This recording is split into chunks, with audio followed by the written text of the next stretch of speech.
What's wrong with the leadership in Washington, and why is social justice an Absalom spirit? Today on Voice for Restoration broadcast, let's go.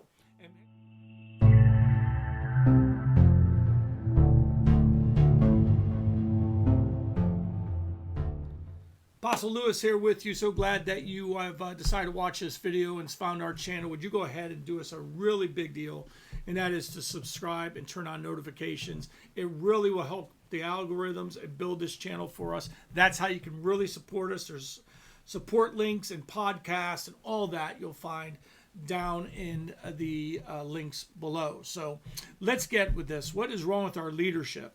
Our leadership seems to be constantly willing to sacrifice. And last night, as I was doing a live video, the Lord started to speak to me about two spirits in operation. I was really taken by it that when I got done, I went and started praying and studying and reading what the Lord was saying to me and point out two things to me.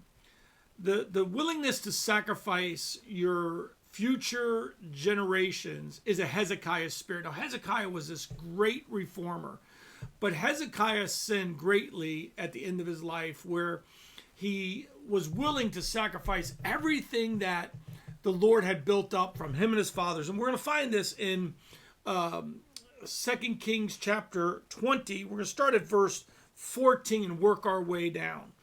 and just hear what Isaiah says to Hezekiah.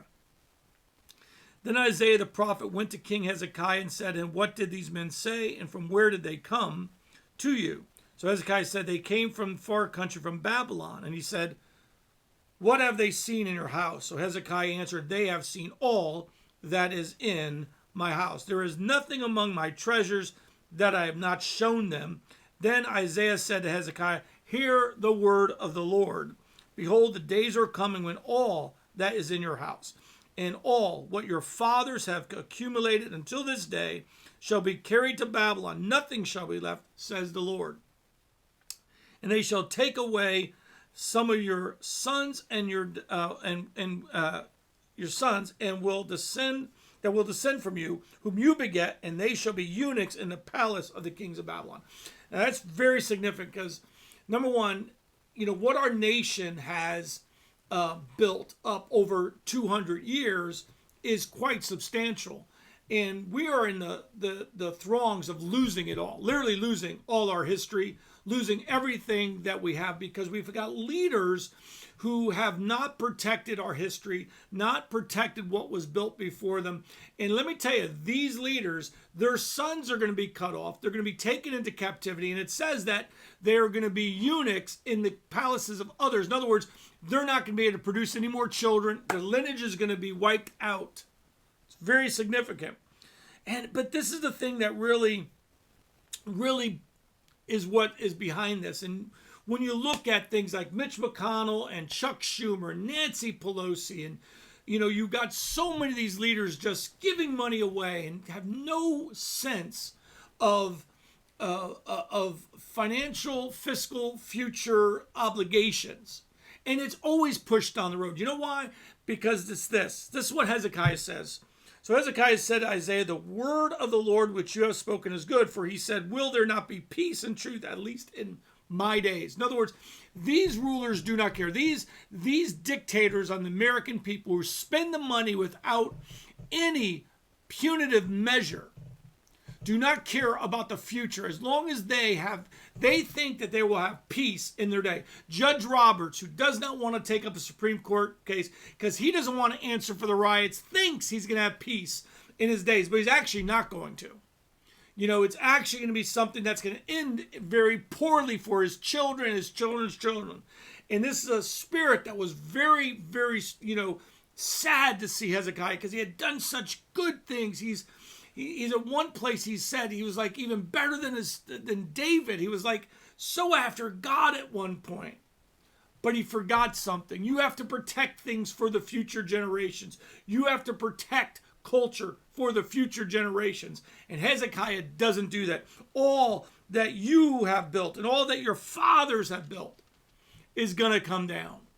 And this is what's going on in our leadership for years now, where they don't care as long as they live out their days in peace, as long as their kids are okay. But there will come a day where the judgment of God will come upon them.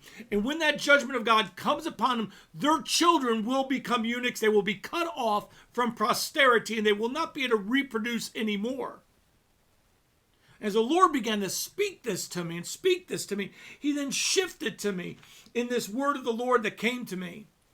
And he started talking to me about Absalom, which is another just foul spirit. Now, Absalom is a bitter soul.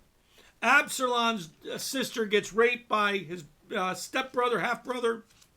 This is why having more than one wife can be a problem, and he never, ever releases this bitterness against his father, David. And so Absalom decides he's going to take over the throne. He's going to steal the king's crown. He's going to steal the authority. He's going to take David, God's choice, out, and he's going to put himself in place. And we got this going on right now. Okay? And just listen to this. Because this really began to hit home to me about, the Lord spoke to me. I was like, really odd, I didn't catch it right away. I was just listening to him when he spoke this to me.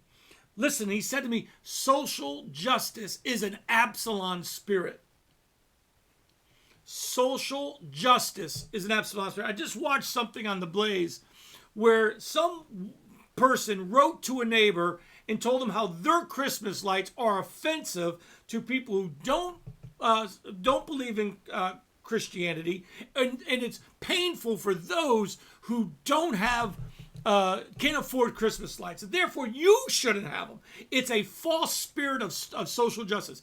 It's a false spirit. There is some root of bitterness in somebody that's taken on an offense that's from demonic realms, and now they think they are the justice warriors. Listen to this of Absalom. Listen. After this happened, that Absalom provided himself with chariots and horses and 50 men to run before him. Now Absalom would rise early and stand beside the way to the gate. So it was whenever anyone who had a lawsuit came to the king for a decision, that Absalom would call to him and say, "What city are you from?" And he would say, "Oh, your servant is from such and such a tribe of Israel." Then Absalom would say to him, "Look, your case is good and it's right, but there is no deputy of the king to hear you."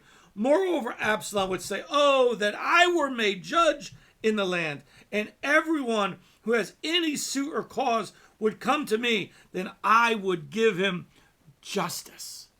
Let me tell you something. It says he began to steal the hearts of the people. See, justice, it sounds good. It is actually, justice is righteous.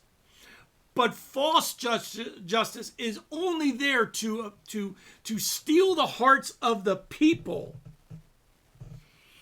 And he began to do this. And so when everyone came near to bow down to him, that he would put out his hand and take him and kiss him. In this manner, it says, Absalom acted toward all Israel who came to the king for judgment.